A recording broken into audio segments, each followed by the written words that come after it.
Hey, this is Justin from Pax Financial, and I wanted to talk about topics in decentralization.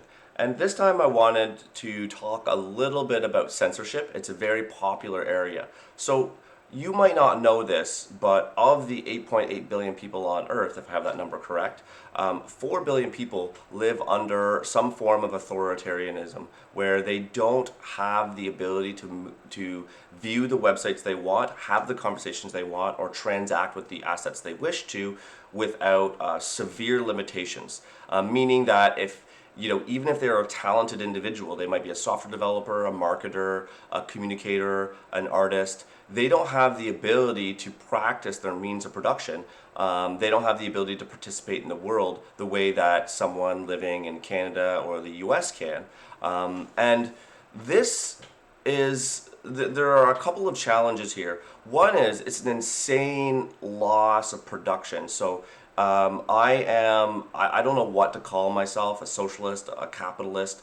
I believe in both. And so when I think from a market's perspective, I think of the loss of production in our current time of life as cataclysmic. We have the ability to allow all of these people to team up to solve some of the largest challenges facing humanity, including climate change, resource allocation, food distribution, energy efficiency. We have engineers all over the world, and 4 billion of them, half, can't work effectively due to censorship.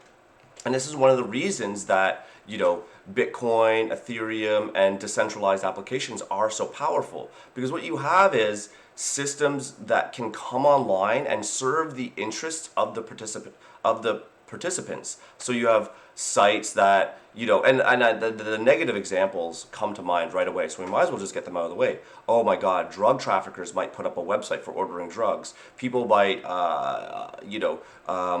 people might use decentralized systems to do sex trafficking or child pornography. Okay, we got those out of the way, but it also means that voting systems will be fair forever. If you set up a decentralized voting service that's free for the world to use, that's open source, that can never be shut down, then the votes tallied via that system that obviously verifies identity, then that voting system is hack proof, can never be disputed, and no amount of foreign intervention by any party can ever shut down the truth, right?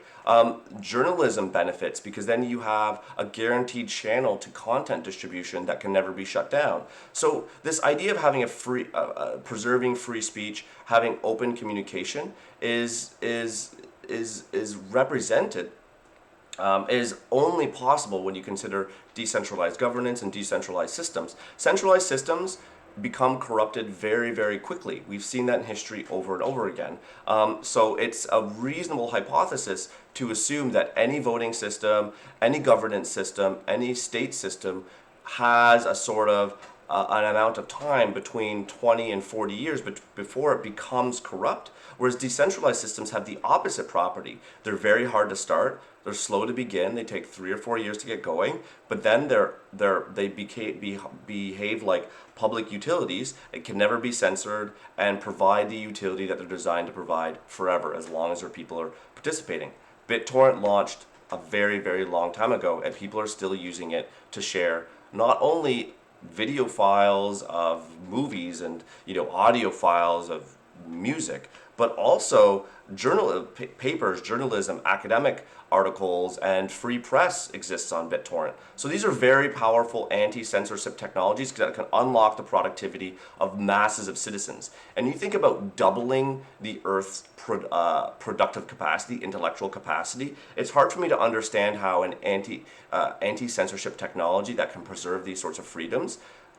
It's hard for me to imagine a world where that's more negative than positive. It's obviously extremely positive and will be positive for people. The same way in the same way, in the early to mid 1900s, infrastructure development, which was open access. You had criminals driving on roads and you had people driving to work. But the idea that roads are important is fundamental. The idea that roads are open and free, they don't have tolls, they don't have blockades, and people can conduct business, visit family. These are fundamental principles that any democracy is built on. And this is what decentralized systems bring to the internet. A free, open society where people can discuss and manage themselves, their own local communities, and the global community in plain sight. And this is a beautiful thing, and it's happening today.